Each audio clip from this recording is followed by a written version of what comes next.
One of the most rewarding elements of being a dungeon master is creating the adventure in the first place. Creating the world, the characters, the NPCs that you encounter, the villains, and the plot and the traps and all of the conflict that comes with it. You're a storyteller and you're bringing a story to life and shaping it around the characters and moving along with the characters. But adventure creating is a great art and a lot of fun. So let's talk today about what makes a good adventure in Dungeons & Dragons. Creating an adventure involves blending scenes of exploration, social interaction, and combat into a unified whole that meets the needs of your players and your campaign. But it's more than that. The basic elements of good storytelling should guide you throughout this process, so your players experience an adventure as a story and not a disjointed series of encounters. The best adventures have several things in common. The first thing that the adventure needs is a credible threat. An adventure needs a threat worthy of a hero's attention. It might be a single villain, or a monster, or a villain with lackeys. It could be an assortment of different things that make up an organization. Whatever the nature of it, the antagonist should have goals that heroes can uncover and thwart. Next, of course, is the familiar tropes with clever twists. Yes, everybody knows that there are dragons out there, or there are orcs out there, or there's a dungeon that has to be explored, or you start in a tavern. That's expected to start in a tavern. But what about if the person in the tavern who gives you the adventure, the mysterious person, is in fact the king in disguise, or some kind of twist like that? Another thing is the history and the lore. Keep your adventure in the present. A lot of the time when we create these adventures, we have huge backstories and we get caught up in those backstories. But if we get caught up in the history and not in the present, it can slow things down. Keep the adventure in the present with the lore in the background or being informed of the past as they go, but never get stuck in the stories of the past. Keep the adventure in the present moment with the adventurers so they can make decisions and stay in the action. Another important factor is not to railroad your players and make them the heroes. Make their actions count and change things. Don't be afraid to move away from the plan that you had because of the actions of the players. They are the heroes of the story, and if they change things because of their actions, let them change things and go with it and see what happens. On some of my adventures, some of the greatest things that have happened when they completely went off the trail. And one example was some of my players blew up Saltmarsh and destroyed it with a giant kraken. But then from that, they rebuilt Saltmarsh and turned it into a large city, which is now the center of their campaign. And that was an amazing thing. If I'd stuck with the storyline, I wouldn't have allowed it. Then you're not giving them the chance to be the heroes of the journey. You must create something for all the player types. As a starting point, think about your adventure in terms of 3 basic types of activity in the game: exploration, social interaction, and combat. If your adventure includes a balance of all 3, it's likely to appeal to all the types of players at the table. An adventure you create your own home campaign doesn't have to appeal to every abstract player type, only to players sitting down at your table. If you don't have any players who like fighting above all else, then don't feel that you have to provide a maximum amount of combat. Keep the adventure moving with what the players want. Put some surprises into your story that will just get them going a little bit, get them a bit more excited. Maybe make a tower appear that only comes in the full moon as they're exploring a forest or something, or a tower or a castle they're going into suddenly has a cavern that leads down into a dragon's cave, or something along those lines. Not too often, but enough to keep their interest and get them a little excited. A little bit of a surprise every now and then in the adventure is a great thing. Plot them out on your map somewhere, and if they happen to go in that direction, they'll find it. A great adventure needs thoughtfully constructed maps. Wilderness areas sprinkled with interesting landmarks and other features are better than vast expanses of unchanging terrain. Dungeons have branching corridors, and similar decision points give players the opportunity to choose which direction the characters would go. Presenting the characters with options allows the players to make the choices that keep the adventure unpredictable. If drawing maps isn't your strong suit, the internet is a great place to look for adventure maps that have been made freely available for use. Now you can go with a published adventure, like Saltmarsh or one of those other books, and just go through the adventures that are presented there with all the characters that are there, ready-made for you. Or you can just build on those adventures using the books, and sometimes I do that. For example, with Saltmarsh, I just take some of the plot that they've got there and then branch off in different directions and create my own characters. Or you can create your own adventure with your own world within the Dungeons and Dragons world. And that's a lot of fun. There is a clear structure to an adventure. A beginning, a middle, and an end. And every adventure that you create should have that clear structure.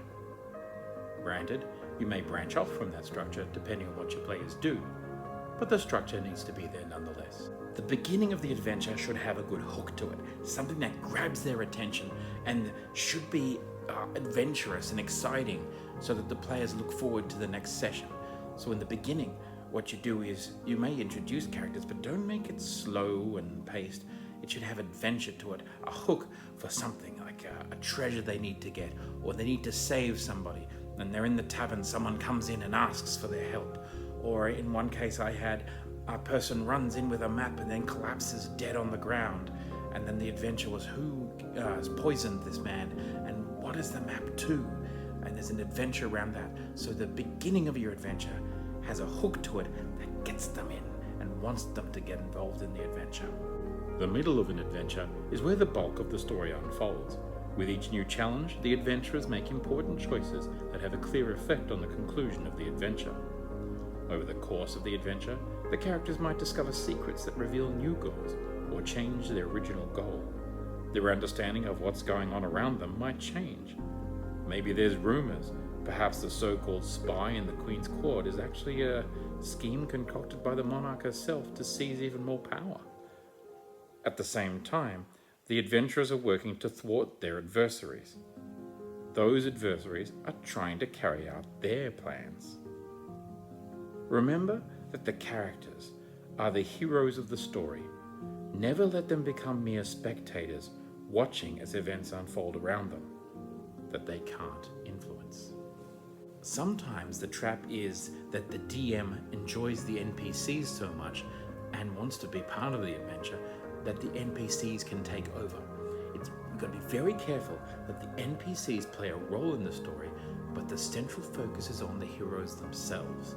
The DM's role is to guide the story and run the NPCs, etc., but not to become the main focus of the story.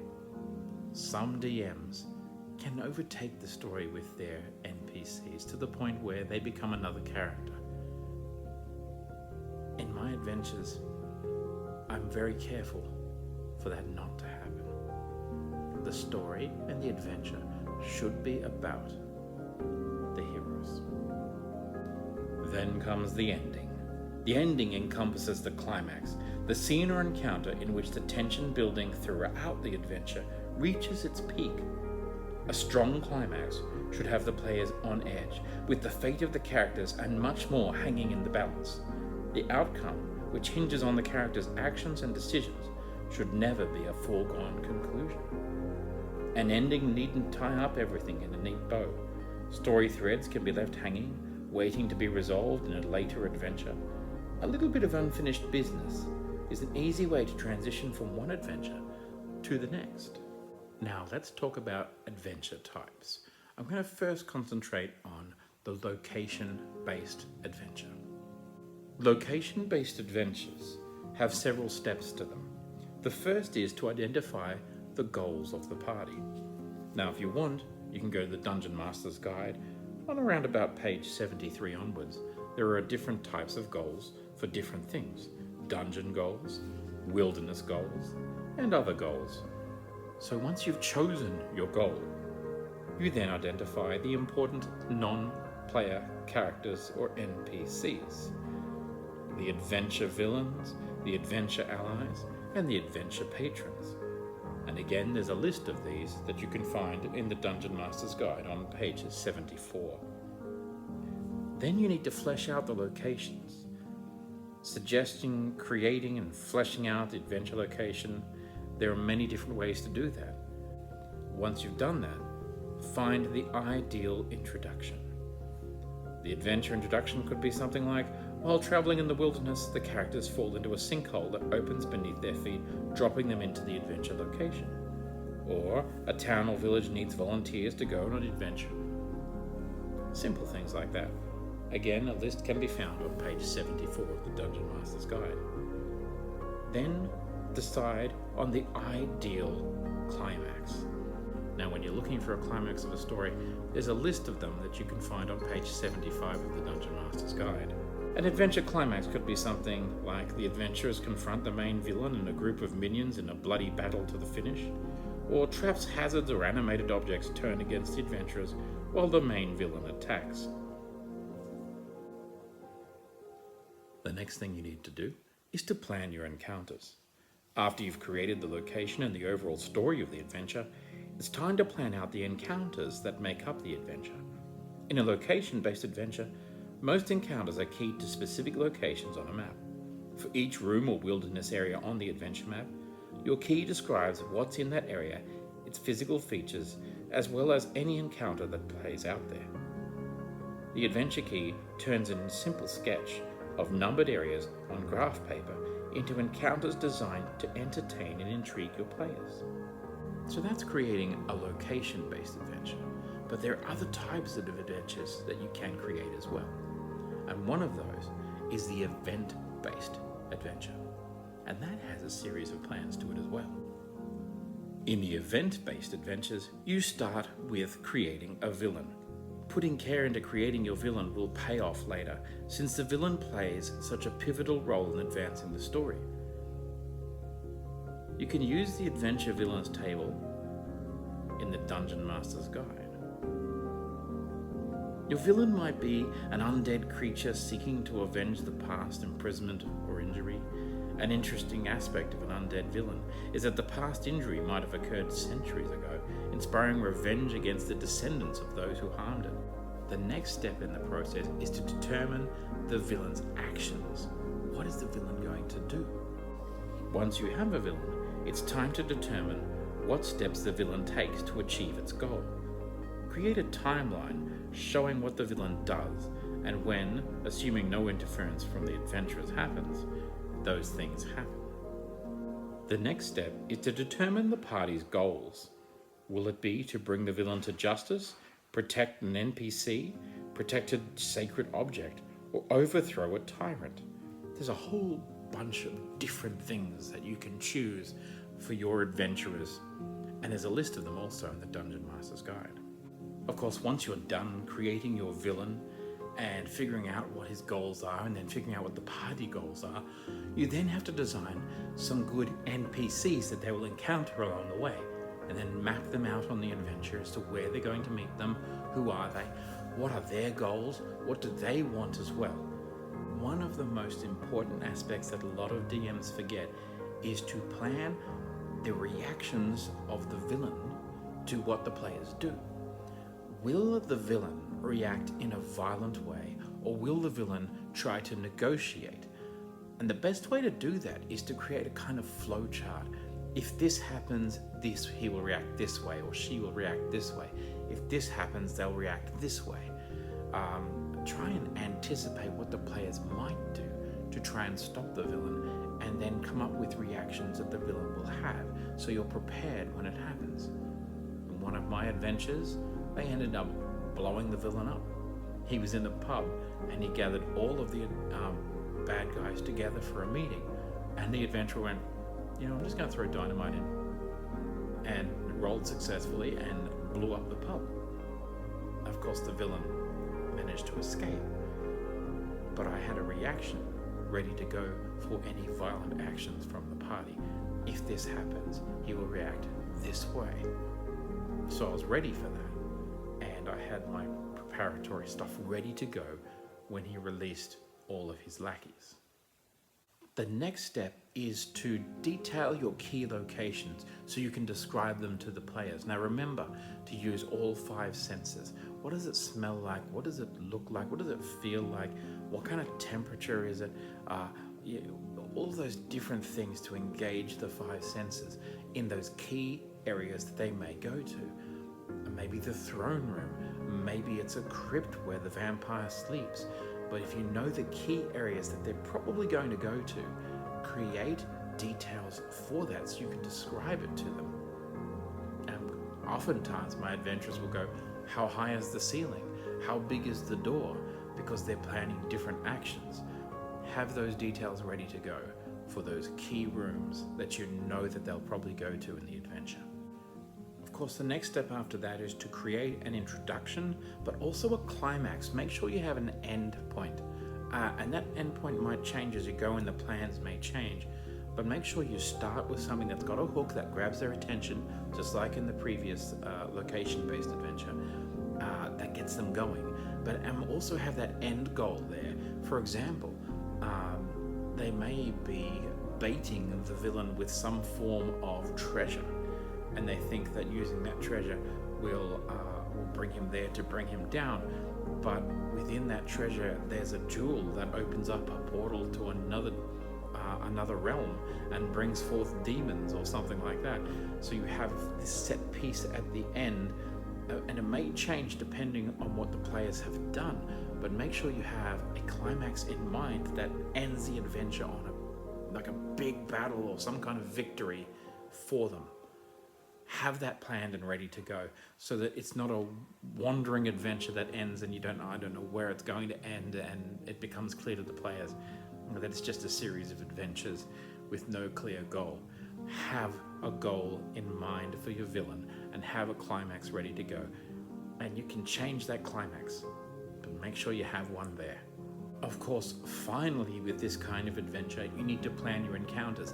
Now, you can't say the encounter is going to happen at this location exactly. You don't know what your adventurers are going to do, but you can plan so that when they intersect with the villain's plot, when they intersect with what the villain wants, you can have them meet with the characters or have some form of adventure going on. So you may not know exactly where it's going to happen, but you know when they do this, this is going to happen. And when they encounter this, this is going to follow happen. The consequences to their actions. Plan the encounters so that along the way, there are clear steps that will push them closer and closer to the villain. Sometimes it's fun to just have a bit of an Agatha Christie murder mystery. You know, have some form of mystery where somebody has been killed or murdered and you've got to find out who it is. And then there's all these different characters who have different motives for the killing, and they have to find out which one it is. And then plan so you have clues along the way that point in different directions. Have maybe a red herring even that pushes them in the wrong direction, but have clues along the way so the adventurers feel, aha, I figured it out, and give them that final climax of, you figured out who the killer is, and either have that conflict or something. Make them feel good about the fact they've picked the clues up along the way. Don't make the clues too obvious, but make it a fun adventure. So that's a mystery adventure. It's another type of adventure you could have. Again, you've got to create the NPCs, you've got to create the environment, you've got to do all the things you've done with the previous adventures. But in this case, you have clues along the way and all of the suspects. You can even have it as a closed adventure in a one location, like a mansion they've been invited to, or like Cluedo or something like that. It's okay to do that. It's a lot of fun. The final kind of adventure is the Intrigue Adventure, which involves politics. And this is when you create villains or a number of villains, and you have the players trying to help with politics and the politics of the region, and siding with one party and helping that party out, or maybe playing two sides off against each other. And that's another type of adventure, an adventure of political intrigue.